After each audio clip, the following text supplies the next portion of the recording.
स्वाध्यायः परमः। Doctor Baba Saheb Ambedkar open university.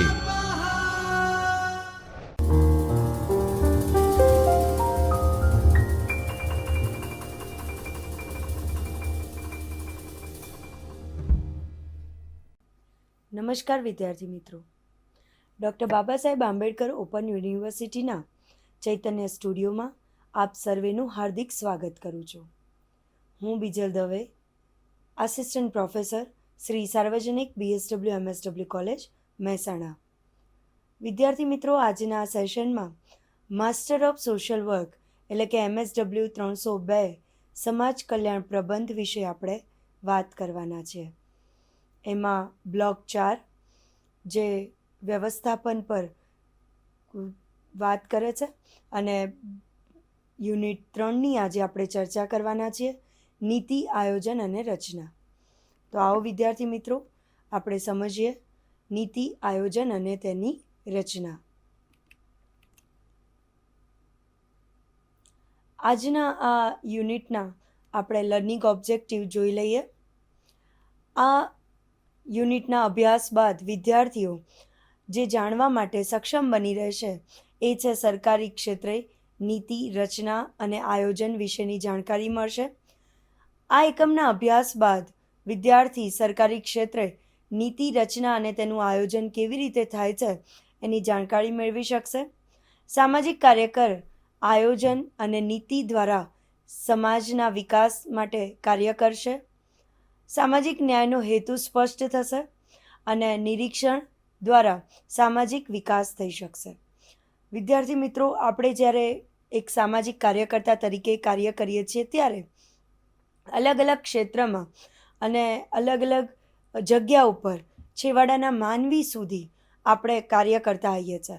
તો ત્યાં ઘણી વખત નિરીક્ષણથી અને આપણી જે સમજ છે એ સમજથી પણ આપણે કાર્ય કરવા માટે સક્ષમ બનવું પડે છે.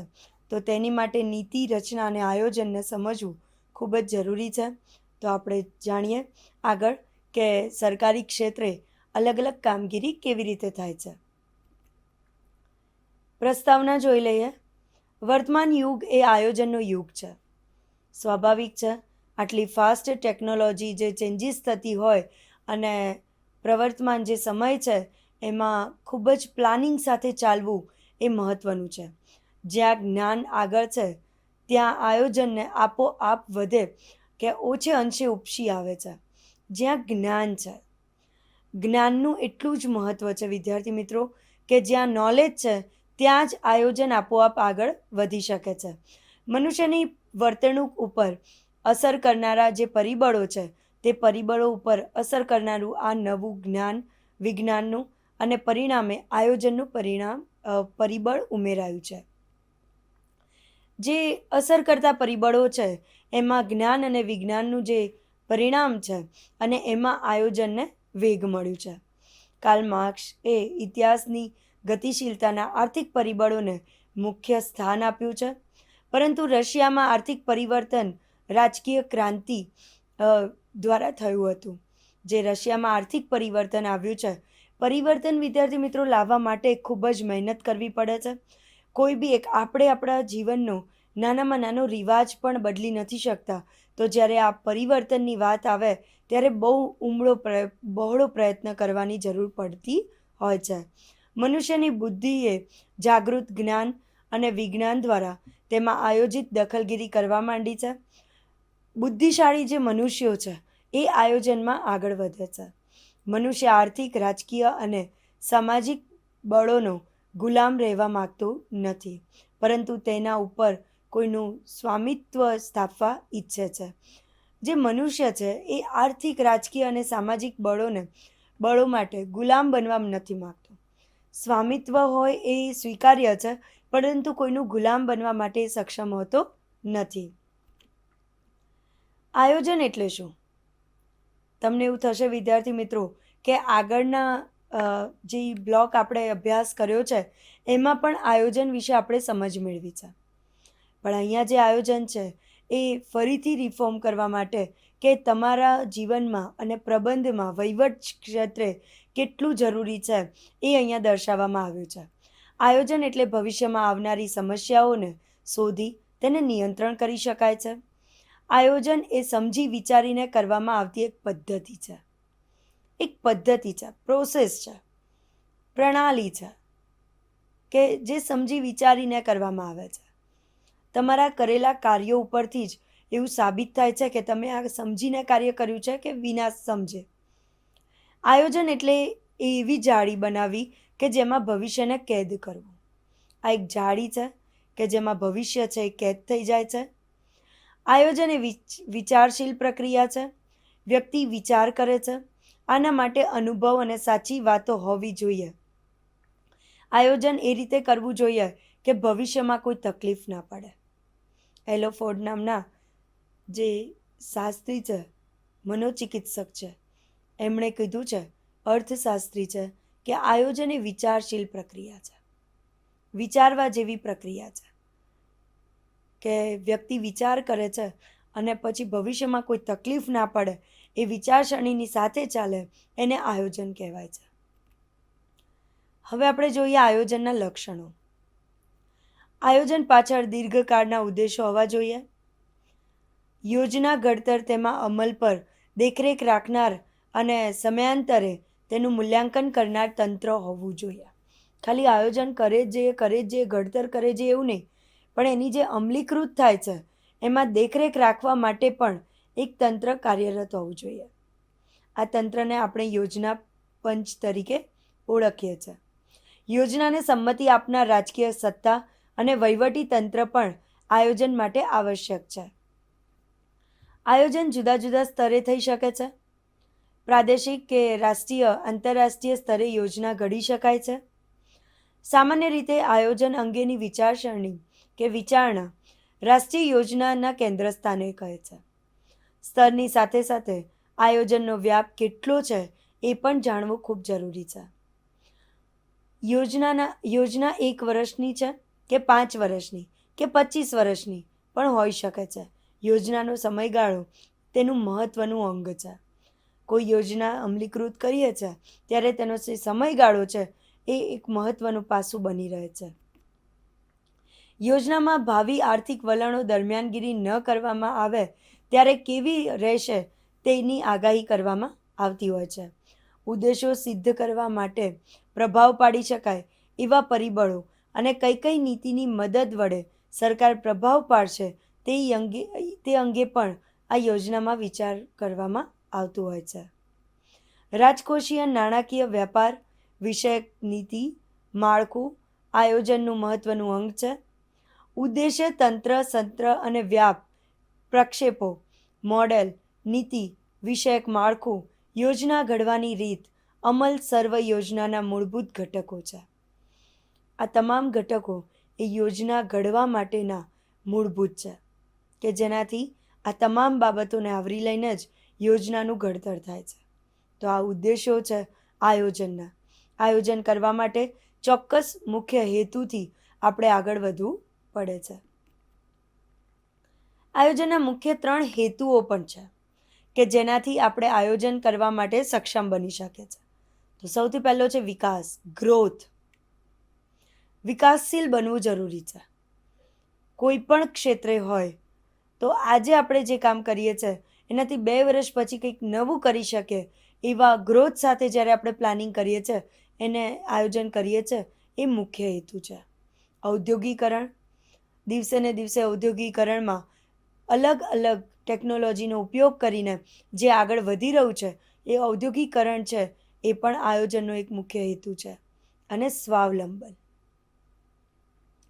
સ્વાવલંબન બનવાની વાત છે. આત્મનિર્ભર ભારતની વાત કરીએ છીએ, અહીંયા આત્મનિર્ભર વ્યક્તિ બનવાની વાત છે. જ્યાં સ્વાવલંબન બનવાની વાત આવશે ત્યારે આયોજન મોખરે હશે. તો આ 3 મુખ્ય હેતુઓ છે આયોજનના કે જેના થકી સુઘડ અને સારામાં સારું આયોજન કરવા માટે વ્યક્તિ પ્રેરાતી હોય છે. હવે આપણે જોઈએ નીતિ અને રચના એટલે શું. ભારતના બંધારણમાં જેમ મૂળભૂત અધિકારોનો સમાવેશ કરવામાં આવ્યો છે તેવી રીતે નીતિ અને રચનાનો પણ સમાવેશ કરવામાં આવ્યો છે. રાજ્ય બંધારણો નાગરિકોને કેટલાક મૂળભૂત અધિકારો આપ્યા તે જ રીતે કેટલીક ફરજો પણ લાદી છે. જે ભારતના બંધારણમાં મૂળભૂત અધિકારોનો જે સમાવેશ કરવામાં આવ્યો છે એ નીતિ અને રચનાનો પણ સમાવેશ કરવામાં આવ્યો છે. નાગરિકોને કેટલા મૂળભૂત અધિકારો આપ્યા છે અને કેટલી ફરજો લાદી છે. તમે વિદ્યાર્થી મિત્રો લાઈફ ટાઈમ જિંદગી જ્યાં સુધી છે ત્યાં સુધી મૂળભૂત અધિકારો અને ફરજોની તો સમજ આપણને હોવી જ જોઈએ. ભલે આપણે બંધારણના વિદ્યાર્થી છે કે નથી, પણ સમાજ કાર્યના વિદ્યાર્થી તરીકે આપણને આ મૂળભૂત અધિકારોની સમજ ઊંડાણપૂર્વક હોવી જોઈએ. રાજનીતિનું માળખું નક્કી કરવા તેમજ રાજ્યના જે ધ્યેયો છે એ નક્કી કરવાના ઉદ્દેશ્યથી આ માર્ગદર્શક સિદ્ધાંતો બંધારણમાં સામેલ કરવામાં આવ્યા છે. રાજ્યનીતિના ઘડતરનું સ્વરૂપ કેવું હોવું જોઈએ તેનું માર્ગદર્શન બતાવનાર રાજ્યનું જે ધ્યેય શું છે, શું કરવાનું છે, તેને પ્રાપ્ત કરવા કેવા માર્ગો અપનાવવા પડશે તેની સ્પષ્ટતા છે. આ જે નીતિ છે એમાં તમામ રાજ્ય વિશેની રાજ્યનીતિમાં સ્પષ્ટતા કરેલી છે કે રાજ્યનું ધ્યેય શું છે, કેવી રીતે કાર્ય કરવાનું છે, તેને પ્રાપ્ત કરવા માટે કેવા પ્રયત્નો કરવા પડશે, ભારતની સરકારોને માટે દિશા સૂચન કરે તે માટેનું નૈતિક પીઠબળ રહેલું છે. નૈતિક રીતે જે પીઠબળ રહેલું છે એ મહત્વનું પાસું અહીંયા સોંપવામાં આવે છે. હવે આપણે જોઈએ નીતિના પ્રકારો. આંતરિક નીતિની વાત કરીએ કે રાજ્ય ઉપર રાજ્યના આંતરિક નીતિનો અમલ કરવાની જવાબદારી લાદવામાં આવી છે. જે આંતરિક નીતિ છે એને અમલીકરણ કરવા માટે જે જવાબદારી છે એ રાજ્યને આપવામાં આવી છે. બંધારણમાં મૂળભૂત અધિકારોના પ્રકરણમાં કલમ 13માં રાજ્ય શબ્દ આપેલો છે અને કલમ 36માં વિસ્તૃત રીતે રજૂ કરેલ છે કે જેમાં કેન્દ્ર કે રાજ્ય સરકારો, સંસદ, વિધાનસભા, સુધરાઈઓ, પંચાયતો અને અન્ય સત્તાઓમાં સમાવેશ થયેલો જોવા મળે છે. કલમ 37માં લખ્યું છે કે માર્ગદર્શક સિદ્ધાંતોનો અમલ કાયદાની અદાલત દ્વારા કરાવી શકાય નહીં, પરંતુ રાજ્યના વહીવટમાં પાયાનું સ્થાન ધરાવશે અને કાયદાના ઘડતરમાં આ સિદ્ધાંતનું પાલન કરવાની રાજ્યની ફરજ રહેલી છે. રાજ્યની ફરજ રહેશે એવી વાત પણ જે કલમ 37માં કહેવાયેલું છે કે જે વહીવટ છે, જે પાયાનું છે, એનું ઘડતર કરવા માટે રાજ્યની ફરજ છે. આમ ભારતના બંધારણે દરેક નાગરિકને ન્યાય, સમાન દરજ્જો અને સમાન તક તેમજ સામાજિક અન્યાય અને શોષણની સામે રક્ષણ આપવાની બાંયધરી આપેલી છે. હવે આપણે જોઈએ આંતરરાષ્ટ્રીય નીતિ. આંતરરાષ્ટ્રીય નીતિની જો વાત કરીએ તો કે સિદ્ધાંતોની જેમ જ આંતરરાષ્ટ્રીય નીતિના બંધારણ રજૂ કર્યા છે. ભારતમાં વિશ્વ શાંતિ અને આંતરરાષ્ટ્રીય સલામતી સ્થાપવા માટે પ્રયત્ન કરશે. ભારત અલગ અલગ રીતે વિશ્વ શાંતિ અને આંતરરાષ્ટ્રીયની સલામતી સ્થાપવા માટેનો પ્રયત્ન કરી રહ્યા છે અને આંતરરાષ્ટ્રીય ક્ષેત્રે પોતાનું સ્થાન મોખરે રહે એ માટે આ બંધારણ રજૂ કરવામાં આવ્યું છે. વિવિધ રાષ્ટ્રો વચ્ચે ન્યાયયુક્ત અને માનભર્યા સંબંધો જળવાય તે માટે પ્રયત્નો કરશે અને સાર્વભૌમત્વને માન અપાશે. અત્યારે તો આપણે આંતરરાષ્ટ્રીય નીતિની જો વાત કરીએ તો આપણા માનનીય વડાપ્રધાન નરેન્દ્રભાઈ મોદી દ્વારા આંતરરાષ્ટ્રીય ક્ષેત્રે ભારતને ખૂબ જ આગળ લઈ જવાનો પ્રયત્ન કર્યો છે. સૌથી સન્માનની અને સૌથી મુખ્ય વાત તો એ છે કે G20નું જે લીડરશિપ છે, નેતૃત્વ છે, એ પણ આપણા દેશ દ્વારા થવા જઈ રહ્યું છે. અકલ્પનીય બાબતો છે. આ અકલ્પનીય બાબતની સાક્ષી આપણે છીએ, એની માટે આપણે ખૂબ જ નસીબદાર સમજીએ છીએ પોતાની જાતને. આપણા બંધારણમાં રાજ્ય લોકો માટે આર્થિક હલો અને સામાજિક સલામતીની નીતિઓ જણાવવામાં આવી છે. આપણા બંધારણમાં જે આપણા રાજ્યના લોકો છે તેની આર્થિક રીતે એમના જીવન અને સામાજિક રીતે કેવી રીતે સલામતી ભોગવે, મેળવે એવી નીતિઓને જણાવવામાં આવી છે. એની સાથે સાથે જે બંધારણમાં જણાવવામાં આવ્યું છે એ છે આંતરરાષ્ટ્રીય જે નીતિ છે એમાં આજીવિકાના પૂરતા સાધનો, સંપત્તિની ન્યાય વહેંચણી, સમાન કામ માટે સમાન વેતન, બાળમજૂરો અને પ્રૌઢ મજૂરોનું રક્ષણ, રોજગારીની જોગવાઈ, 14 વર્ષ સુધીના બાળકને મફત અને ફરજિયાત શિક્ષણ, નિર્વાહ પૂરતી રોજગારી, પોષણની કક્ષામાં વૃદ્ધિ અને આરોગ્ય સુધારણા, નશાબંધીનો અમલ, પશુધનનું રક્ષણ. આ 10 જે મુદ્દા છે એ આંતરરાષ્ટ્રીય નીતિમાં આવરી લીધેલા છે અને રાષ્ટ્રીય સ્તરે એ અમલીકૃત થાય એવી જવાબદારી જે તે રાજ્યને સોંપવામાં આવી છે અને એનું અમલીકરણ સારામાં સારી રીતે થાય એવો પ્રયત્ન કરવામાં આવ્યો છે. હવે આપણે જોઈએ સરકારશ્રીની વિવિધ નીતિઓની રચના. કે 1934માં શ્રી વિશ્વરાયજીની યોજના હતી. 1934માં હિન્દના ખ્યાતનામ ઇજનેર અને વિખ્યાત રાજપુરુષ શ્રી વિશ્વરાય પોતાના પુસ્તક હિન્દની આયોજિત અર્થરચનામાં હિન્દના આર્થિક ઉત્થાન માટે 10 વર્ષની યોજના રજૂ કરે છે. આ યોજના નીતિ એ કોઈ ઓછા સમયના વાત નથી. પંચવર્ષીય યોજના હોય, વાર્ષિક હોય, 10 વર્ષની હોય, 25 વર્ષની હોય અને એવી યોજના એ ખ્યાતનામ જે ઇજનેર હતા વિશ્વરાયજી એમણે આ યોજના લખેલી છે. આ પુસ્તકમાં વ્યવસ્થિત વિશ્લેષણ અને નિશ્ચિત રેખાંકને આ દિશામાં ચર્ચામાં નવા વલણો પેદા કર્યા અને જિજ્ઞાસા જગાવી. આ પુસ્તકના અભ્યાસ બાદ જ જે એમણે વ્યવસ્થિત રીતે જે વિશ્લેષણ કરેલું છે આર્થિક સ્થિતિને, અર્થરચનાને, એને નિશ્ચિત દિશામાં અને ચર્ચા કરવા માટે લોકોને પ્રેરિત કર્યા છે. 1938ની રાષ્ટ્રીય નિયોજન સમિતિ.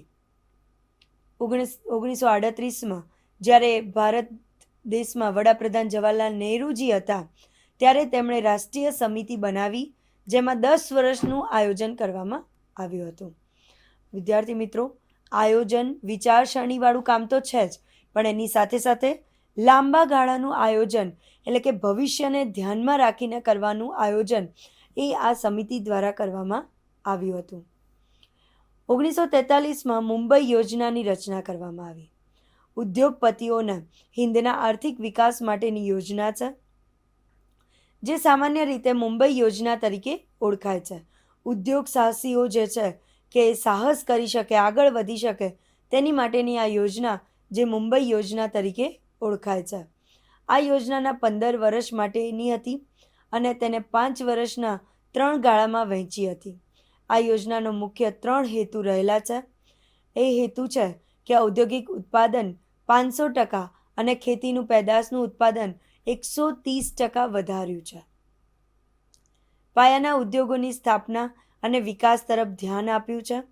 આ યોજનામાં કે પાયાના જે ઉદ્યોગો છે એને સ્થાપવા જોઈએ વધુમાં વધુ અને વિકાસ તરફ વધવો જોઈએ એવું ધ્યાન આપવામાં આવ્યું છે.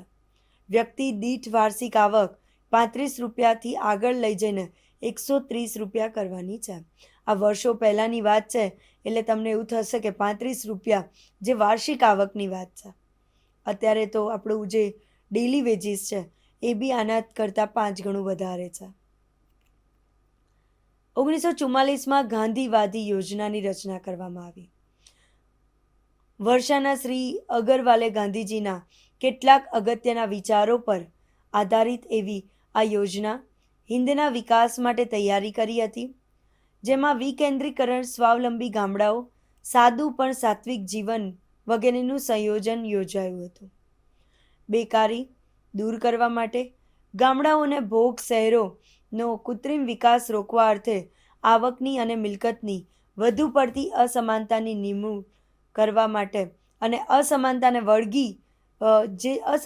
વળતી અટકાવવા અર્થે તેમજ સહાય સંતોષ પ્રજ્વલિત કરવા એવા ભોગવિલાસને રોકીને સંતોષપ્રદ આનંદ અર્પી શકે એવા સાત્વિક જીવનની સ્થાપના માટે પ્રામાણિક પ્રયાસરૂપ આ યોજના હતી.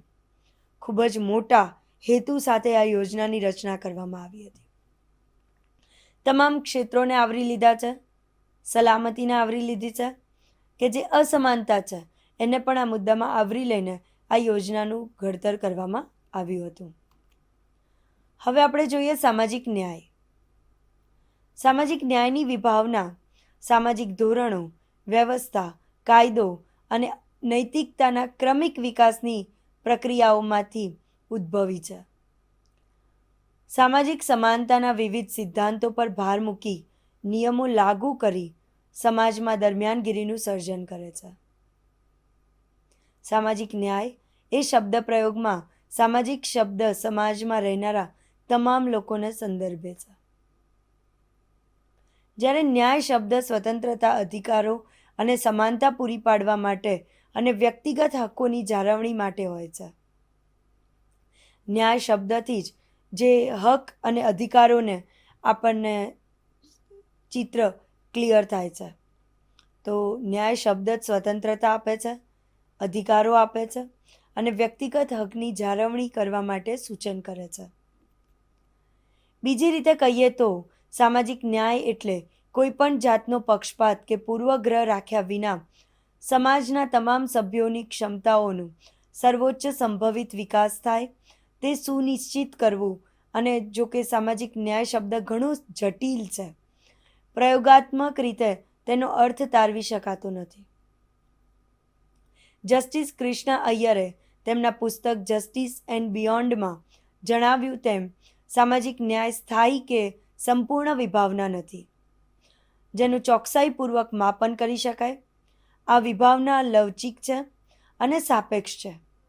વાસ્તવમાં સમાજમાં ન્યાયપૂર્ણ માનવી, ન્યાયપૂર્ણ કામગીરી અને ન્યાયપૂર્ણ કાર્યો એ સામાજિક ન્યાયનું પ્રગટીકરણ છે.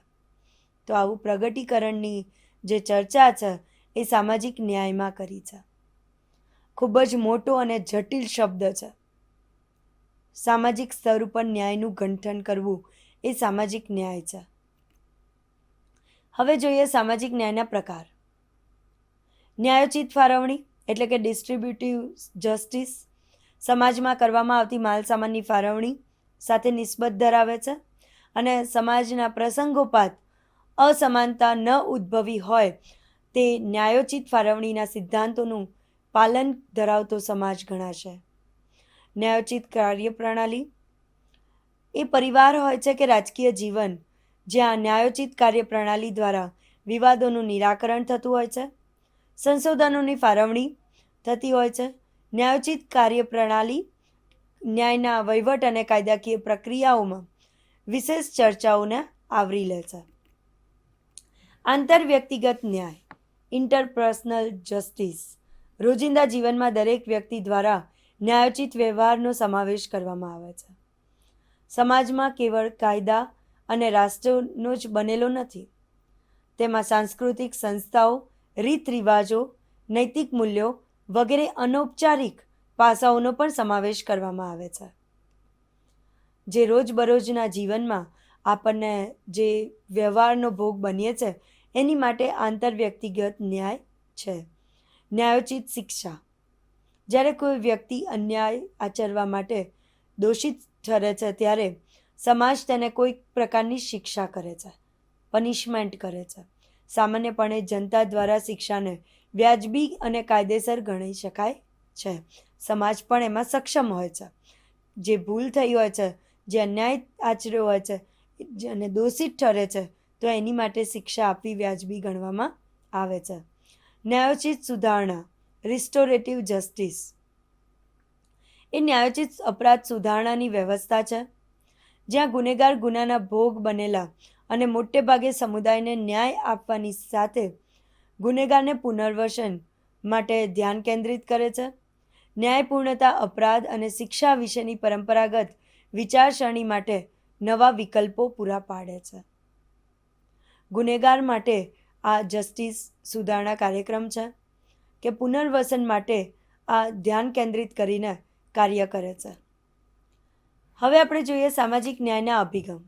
ન્યાય વિશે પ્રાચીન અને ગ્રીક અને હિન્દુ અભિગમ જો જોઈએ તો પ્રાચીન ગ્રીક અને હિન્દુ અભિગમ અનુસાર ન્યાયપૂર્ણતા હક્કોના સંદર્ભે નહીં બલકે ફરજો નિભાવવાના સંદર્ભે છે. જે ન્યાય છે એ ન્યાયપૂર્ણતા હક્કો માટે નહીં પરંતુ જે ફરજો છે એ નિભાવવા માટે બને છે. પ્લેટો અને એરિસ્ટોટલ બંને વ્યક્તિ કરતાં દેશને અગ્રતા આપી છે. ખાસ કરીને પ્લેટો ન્યાયપૂર્ણતાને વ્યક્તિના વર્ગને અનુરૂપ તેની ફરજોનું પાલન ગણાવે છે. પ્લેટોનો ન્યાયપૂર્ણતાનો સિદ્ધાંત વિવિધ નાગરિકોની ફરજ પાલન ગણાવે છે. પ્લેટોનો ન્યાયપૂર્ણતાનો સિદ્ધાંત વિવિધ નાગરિકોને ફરજને અનુકૂળ હોય તેવા ગુણો વિકસાવવા માટે જરૂરિયાત પર ભાર મૂકે છે. અને પ્લેટોના મત મુજબ ન્યાયપૂર્ણતા એ સમાજનો સર્વોચ્ચ ગુણ છે. ન્યાયપૂર્ણતા, ન્યાયમાં પૂર્ણતા મેળવીએ એ જ સમાજનો સર્વોચ્ચ ગુણ રહેલો છે.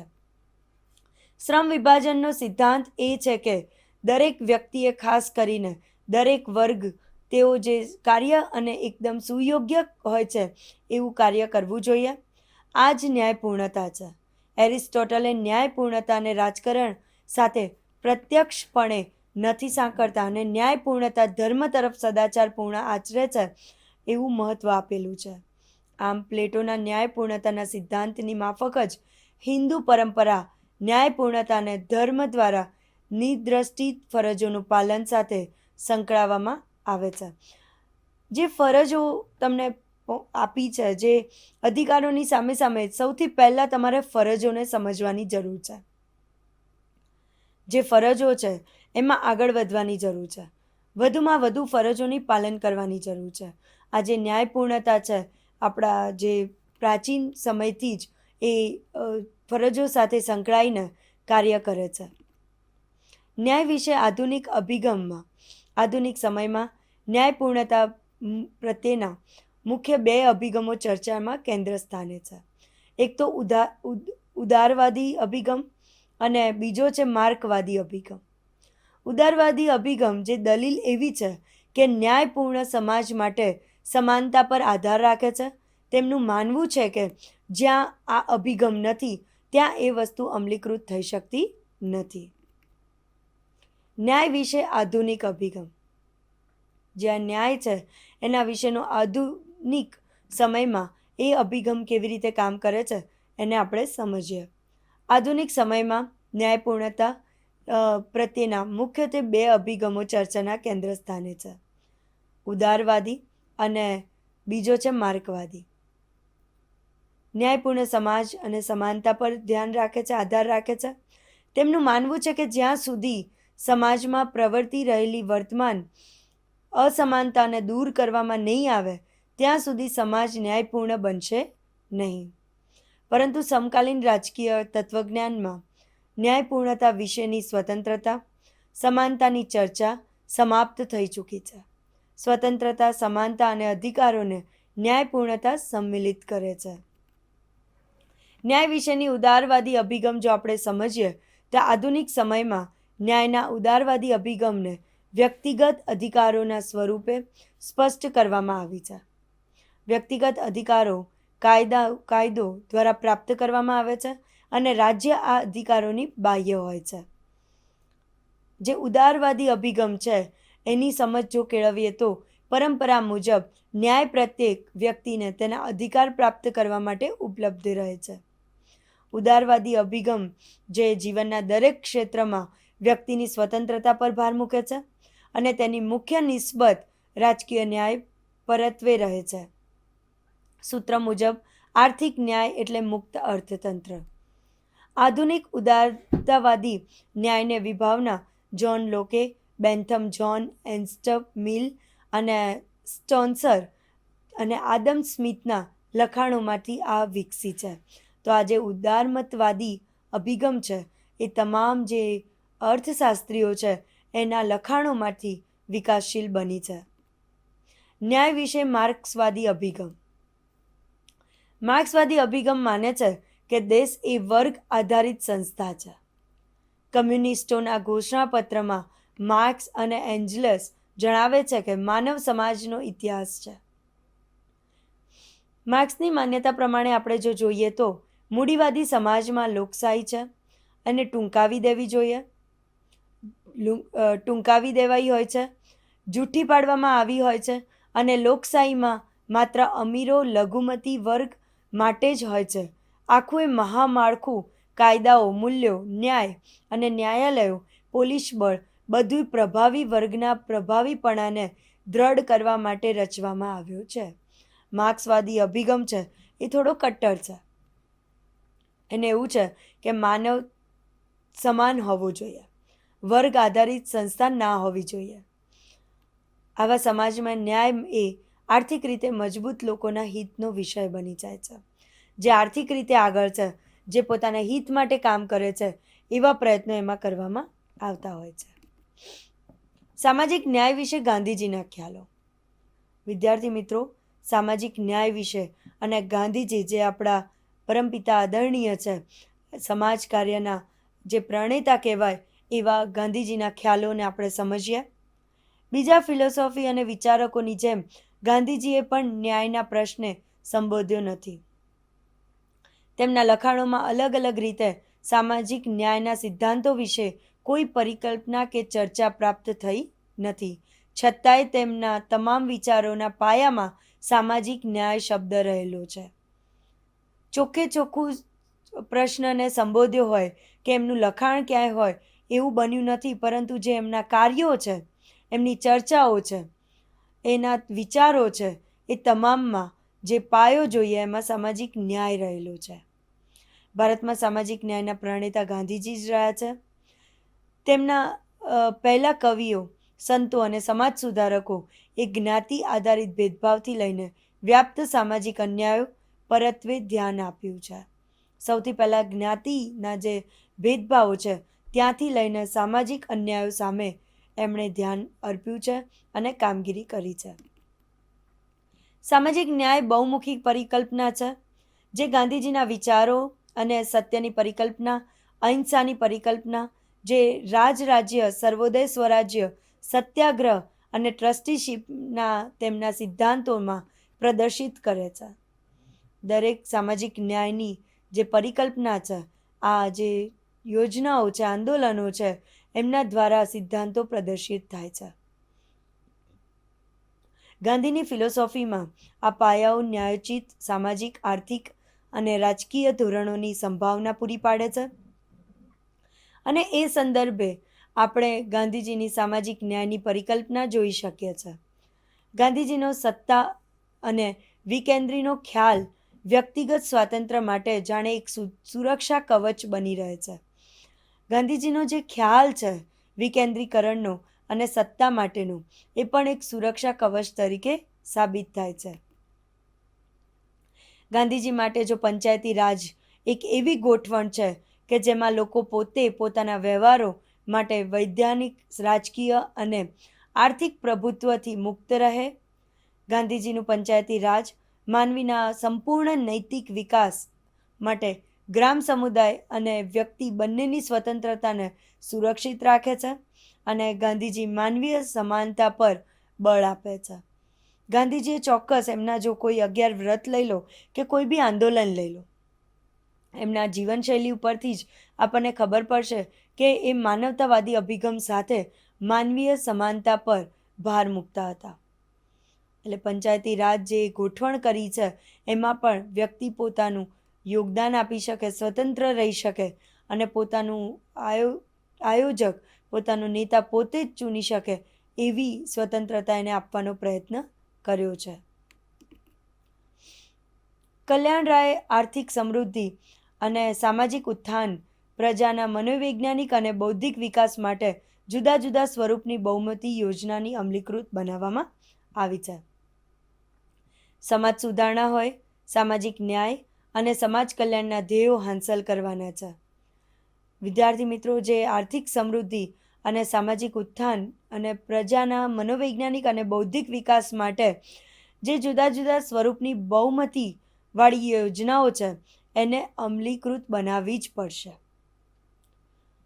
જે બૌદ્ધિક વિકાસ કરી શકે તો જ આયોજન શક્ય છે. કારણ કે અગાઉ આપણે ચર્ચા કરી તેમ કે આયોજન છે એ વિચારશીલ પ્રક્રિયા છે. તો બૌદ્ધિક સ્તર ઉપર વિકાસ નહીં થયેલો હોય તો એ આયોજન માટે સક્ષમ નહીં બની શકે. અને સાથે સાથે સમાજ સુધારણાના તકો છે એને પણ આપણે પૂરા પાડવાના છે.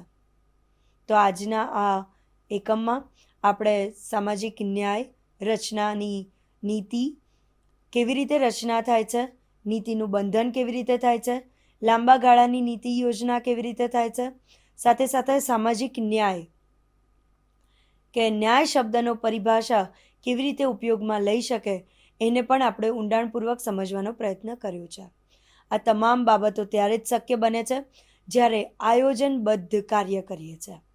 તો આયોજનમાં નાનામાં નાનો જે આક્ષેપ છે, જે સમજ શક્તિ છે, એને કેળવવાનો પ્રયત્ન આપણે આ એકમમાં કર્યો છે. વિદ્યાર્થી મિત્રો, આ સાથે આ સામાજિક જે